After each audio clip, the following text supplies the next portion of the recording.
Bonjour tout le monde. Alors aujourd'hui, on va voir comment Jésus a montré à ses apôtres comment prier. Alors essentiellement, ses apôtres lui disent, ben Jésus, on a de la misère à comprendre puisque tu ne fais pas comme nos pères nous ont montré.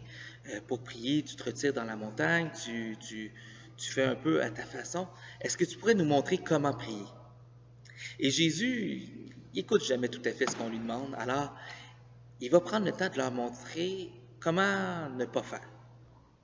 Alors, essentiellement, il va commencer par dire, lorsque tu veux prier, ne fais pas comme les pharisiens qui veulent se mettre à l'avant des églises avec des beaux habits, des beaux apparats et qui se donnent en spectacle. Fais comme la personne qui est humble à l'arrière et qui demande simplement à Dieu de venir travailler son cœur. Alors, Dieu va tout autant t'écouter. Donc ça, c'est la première consigne. Prier, c'est pas un spectacle. On ne se donne pas en spectacle en priant. La deuxième, euh, il va dire ne rabâchez pas comme des païens. Ça veut dire faites pas des répétitions inutiles. Je me mets à la place de vos parents. Si vous allez voir maman puis vous lui dites je veux des biscuits, je veux des biscuits, je veux des biscuits, je veux des biscuits, je veux des biscuits, je veux des biscuits, je veux des biscuits, je veux des biscuits, vous risquez autant de vous retrouver en conséquence que d'avoir des biscuits. C'est pas clair.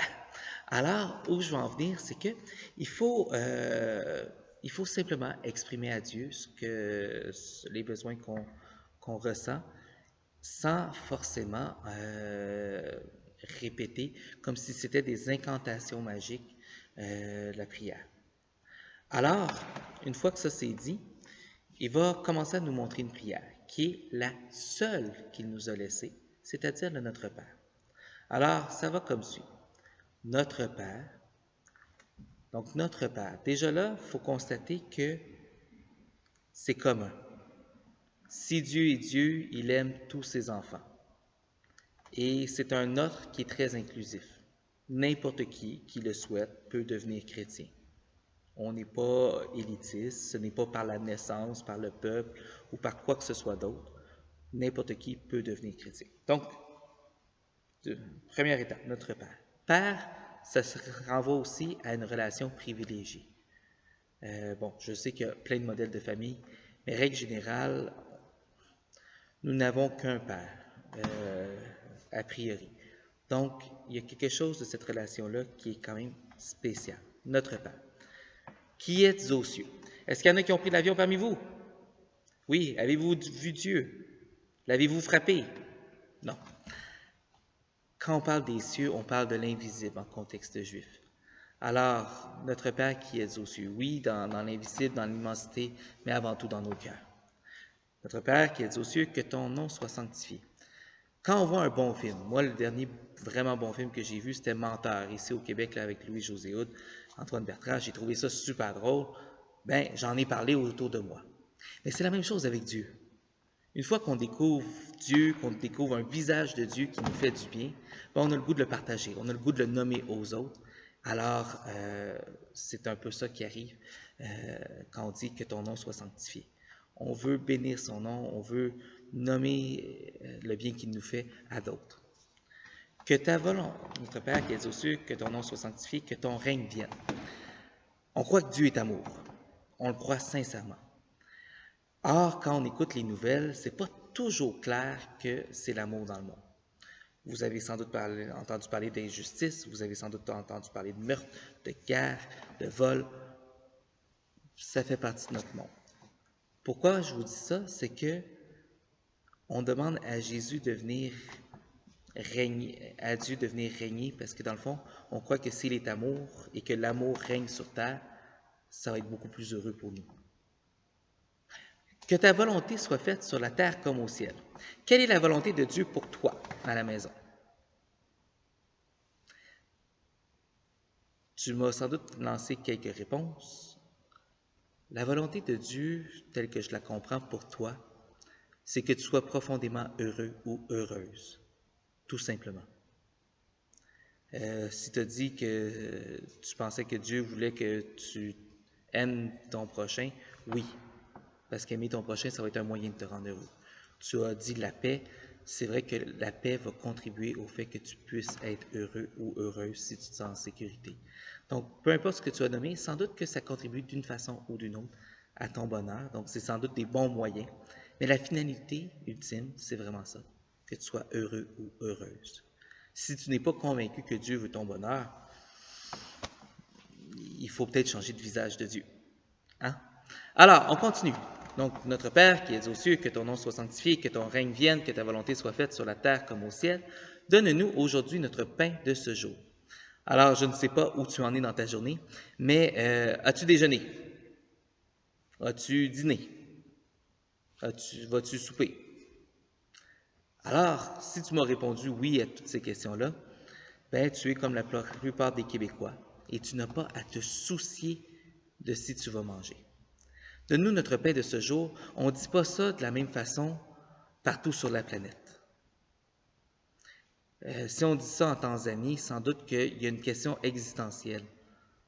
Vais-je manger aujourd'hui?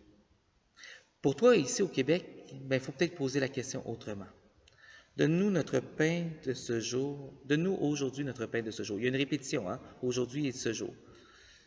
En grec, un des prêtres avec qui je travaillais, Luc Bouchard, disait toujours que quand on retourne au grec, dans le fond, ça dit donne-nous un peu l'essentiel de ce jour. Et peut-être que c'est là qu'on peut se poser la question au Québec. De quoi ai-je besoin pour passer à travers ma journée? Peut-être que la réponse, c'est la patience. Peut-être que ta réponse, c'est de la persévérance, du courage. Moi, je ne sais pas. Je ne suis pas à ta place. Mais essayez de voir qu'est-ce qui est l'important, l'essentiel de son jour. Alors, on recommence. Notre Père, qui es aux cieux, que ton nom soit sanctifié, que ton règne vienne, que ta volonté soit faite sur la terre comme au ciel. Donne-nous aujourd'hui notre pain de ce jour. Pardonne-nous nos offenses, comme nous pardonnons aussi à ceux qui nous ont offensés. Ça, c'est une phrase qui est tellement profonde. Aime-nous au-delà de nos fautes, comme nous prenons le temps, nous aussi, d'aimer les gens au-delà de leurs fautes. C'est gros ce qu'on vient de dire là, hein? C'est un des plus grands défis de la vie chrétienne. Parce que comme être humain, on a tendance à vouloir juger ou à vouloir une certaine justice, une certaine équité. Et je pense qu'en société, c'est important. Il y a des gens qui ont commis des atrocités, ils doivent se retrouver en prison, c'est correct. Mais en même temps, on a cet appel-là comme chrétien à aimer les gens au-delà de leur faute. Ben oui, ton petit frère, il rentre dans ta chambre sans trop le dire, puis il détruit tes tours de Lego. C'est moche, c'est désagréable, mais peut-être qu'il n'y a pas encore la compréhension de voir à quel point ça te heurte. Alors, il faut que tu l'aimes au-delà de ça. Tout comme ça se peut très bien que tu as commis une couple de fautes envers lui, que tes parents choisissent de t'aimer au-delà de tes fautes envers lui. Alors, c'est une espèce de, je dirais, de balance. On conscientise qu'on fait des fautes, mais qu'il y a des gens, Dieu aussi, qui nous aiment au-delà de nos fautes. Et cette balance-là qui fait qu'on se sait parfois fautif, mais malgré tout aimé, ça nous invite à nous aussi vouloir aimer d'autres au-delà de leur faute. C'est bon? Alors, on reprend. Notre Père, qui es aux cieux, que ton nom soit sanctifié, que ton règne vienne, que ta volonté soit faite sur la terre comme au ciel. Donne-nous aujourd'hui notre pain de ce jour. Pardonne-nous nos offenses comme nous pardonnons aussi à ceux qui nous ont offensés. Et ne nous laisse pas entrer en tentation. Vous voyez, j'ai eu une petite hésitation.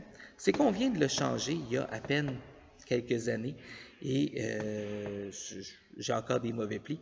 Autrefois, on disait « ne nous soumets pas à la tentation ».